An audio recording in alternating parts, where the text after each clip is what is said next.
Welcome to Act 3 of Deconstructing Directing, Directing with Kindness. I'm Andrew Robler, the founder and archivist here, and whether you are a current or future director, whether this is your first exposure to deconstructing directing or you've already explored some of our content, I am so excited that you're here.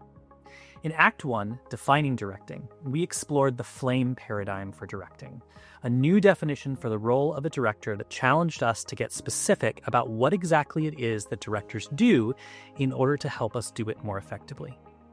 Act 2, titled Our Directing Identity, drove us to look at who we are as individual directors and examine how our identities impact the work that we do, from developing our artistic taste to navigating power dynamics and even our own nervous system. But Act 3 will be a little different from the two that came before. Rather than building one idea over time, this act is made up of standalone topics, things like casting, conflict, tech week stress, and charged material like intimacy and stage combat. At first glance, they may seem unrelated. They're all connected by a single anchoring principle: kindness. More specifically, a perspective I've come to call reckless kindness. So here in Scene 1, we're going to define and explore the power of reckless kindness before applying these principles to the collection of topics that will make up the rest of the act. You are, of course, welcome to engage with the material however you'd like, but you'll find that each of the other scenes will refer back to concepts discussed in this scene. In the usual spot down below the video on our website, you'll find a handout with an outline and summary of this content if that's helpful for you to reference when engaging with the other content in the act. So, let's talk about kindness, especially in the context of theater. Back in Act 1, Scene 2, we explored tools that we can use as facilitators, and the first, specificity, is one we reach for often here at Deconstructing Directing. Part of being specific is stating exactly what we mean by a word or term, even if the meaning seems obvious, to be sure that we are on the same page. As you may already suspect, kindness is a bit of a nebulous term, so hang in there with me while we work to get specific about it. The Oxford Dictionary defines kindness as the quality of being friendly, generous, and considerate. That seems like a good starting point, until we go back to look up the definition of friendly and discover that the same dictionary defines it as kind and pleasant. This is what is called a circular definition, where two words define each other. Generous has one definition that reads, showing a readiness to give more of something, such as money or time, than is strictly necessary or expected, which makes sense. But the second definition is showing kindness toward others, another circle. The definition of considerate thankfully has no circular connection to kindness, being defined as careful not to cause inconvenience or hurt to others. So the dictionary isn't going to be much help here. Maybe a thesaurus will help. Thesaurus.com lists a number of words as the strongest synonyms for kindness, including altruism, courtesy, decency, gentleness, grace, hospitality, humanity, patience, sweetness, sympathy, tenderness, tolerance, and unselfishness. I don't know about you, but when I read all of these words, they all feel related to kindness in one way or another, but none seem to capture the essence of kindness as a concept or as a practice.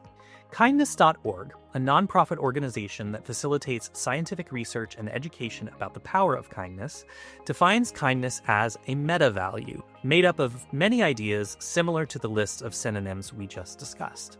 Kindness is Everything, a website that curates kindness challenges to encourage acts of kindness, defines it simply, or perhaps not so simply, as love in action. Kindness Grows Here, a website dedicated to resources for fostering kindness in children, has an entire page dedicated to the definition of kindness, which ends with the following statement. Kindness is a high moral standard. It is living a life that strives to always do what is right. It is understanding the impact our words and actions have on others, regardless of our intent. Kindness is a constant goal. Kindness isn't always easy. Sometimes it can be messy. Sometimes it can be scary. But it is always the right thing to do.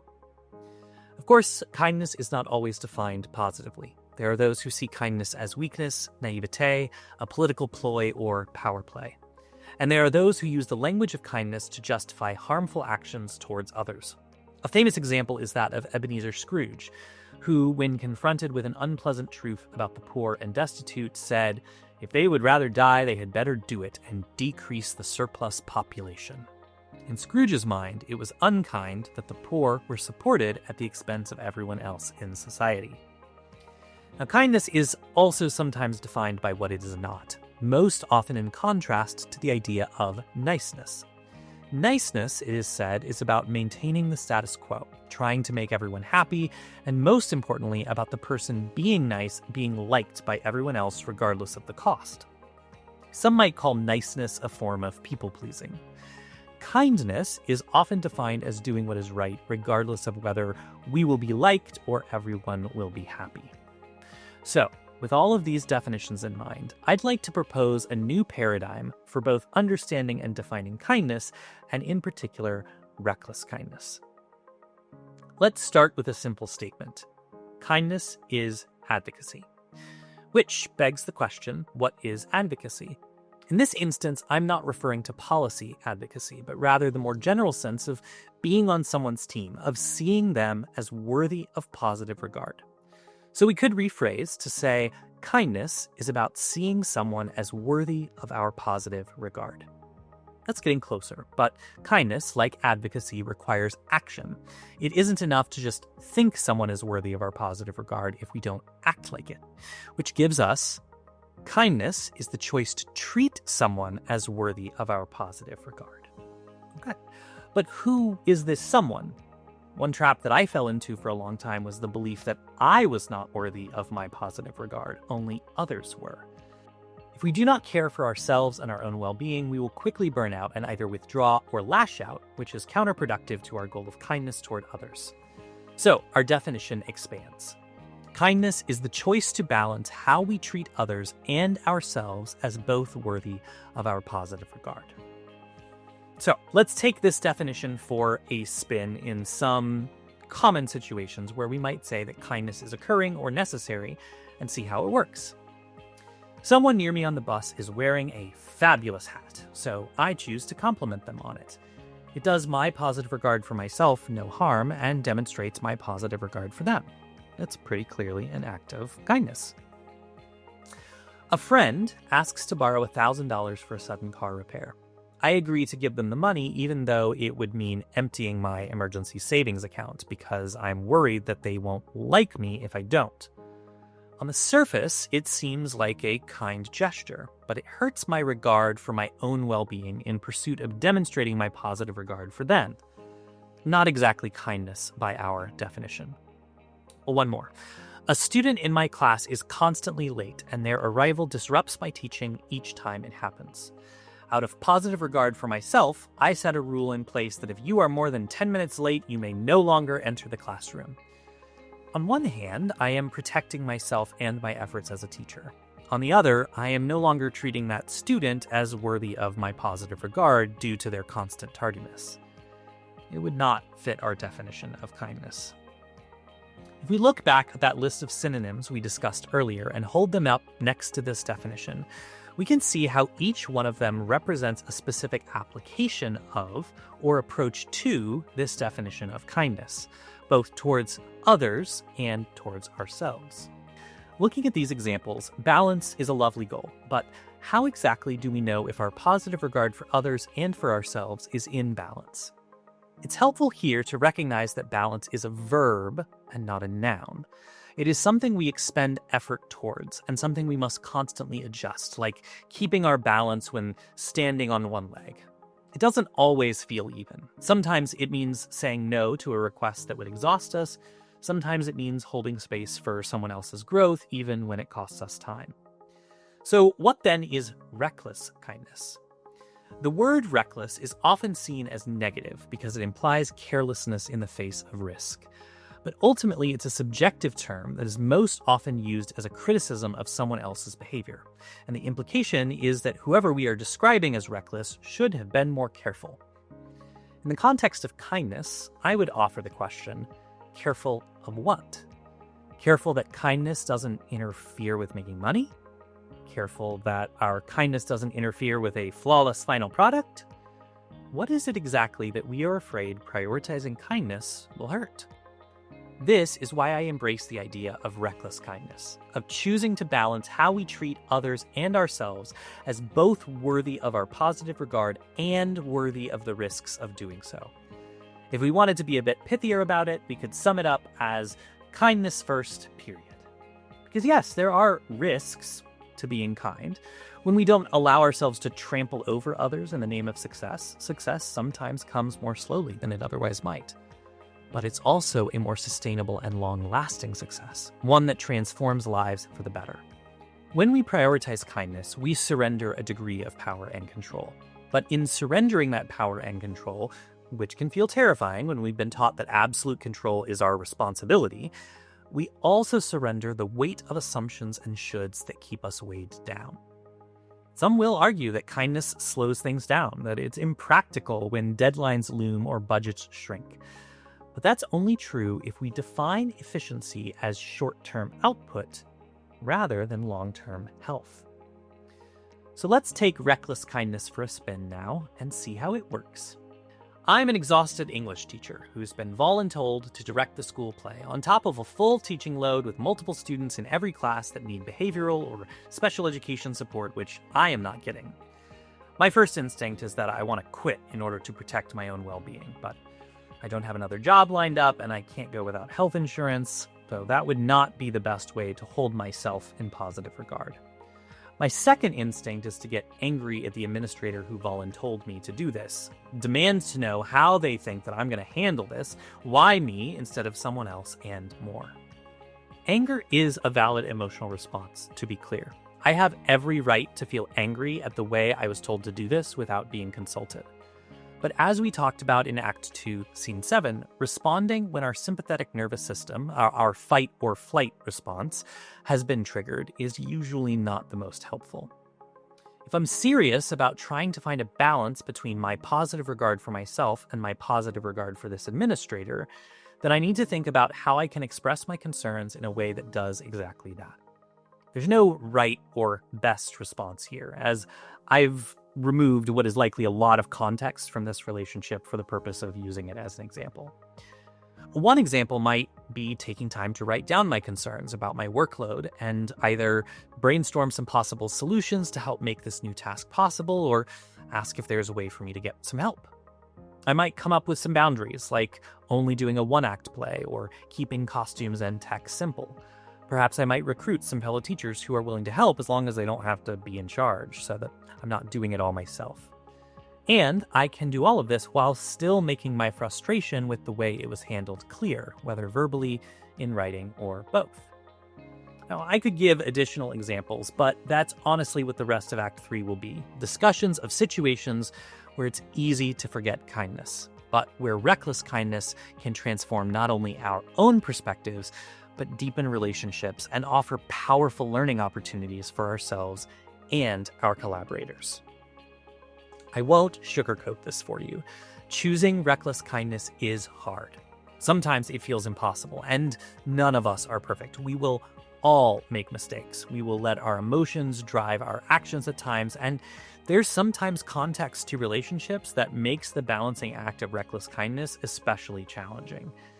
In our voluntold English teacher example, for instance, that situation gets a lot more difficult if the administrator that voluntold me has a history of being verbally abusive to the people that work for them. How do we balance positive regard for ourselves and others when the other in question is someone who has demonstrated through their behavior that they couldn't care less about being kind to me or others? It's not hard to understand why some folks see kindness as a weakness when it feels like being kind requires us to stand by and accept abuse and mistreatment. So let me be clear. Choosing to be recklessly kind does not mean accepting abuse or mistreatment. To say otherwise is to conflate being nice with being kind, and as we talked about a little bit ago, they are not the same thing.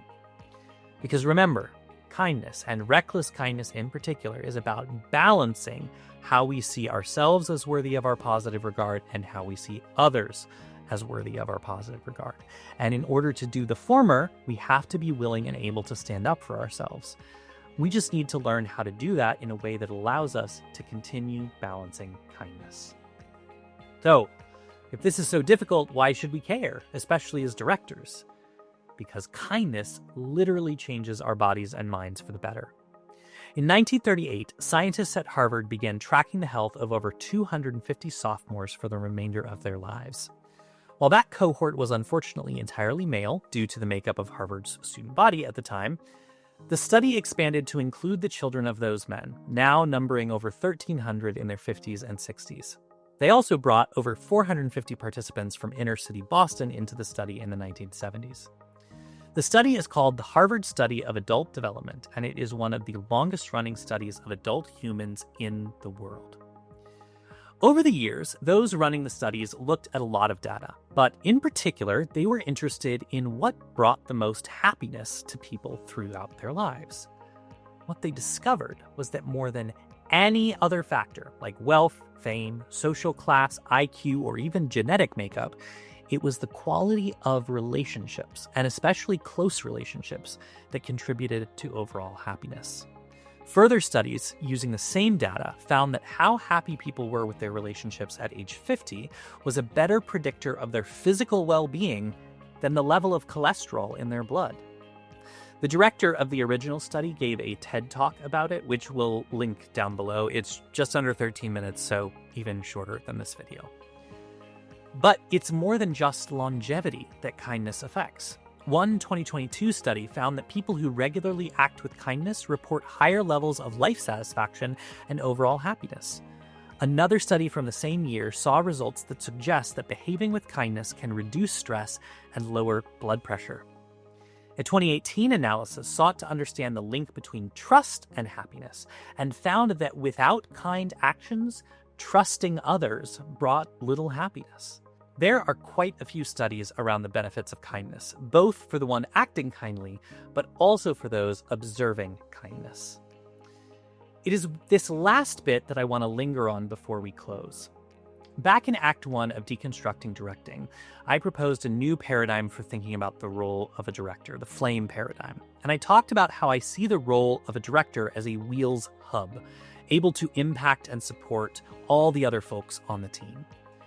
Our job is an incredibly public one, at least in the context of the actors and production team, and our actions are being carefully watched at all times. Sometimes there is suspicion, especially if they have been treated poorly by an authority figure in the past, but often it is with interest, and more often with hope. As many of you watching this know, that theater is a heart song for so many people, myself and many of you included. It is deeply personal and incredibly vulnerable, which is why when things go well, it's like no other experience out there.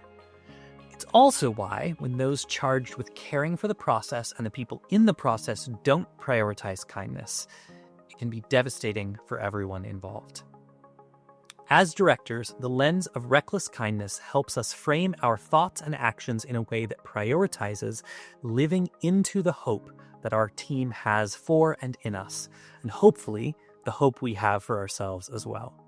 It's difficult and messy and imperfect, which is why this is only the first of 8 scenes. The next 7 will explore how we can apply it to common challenges we face as directors.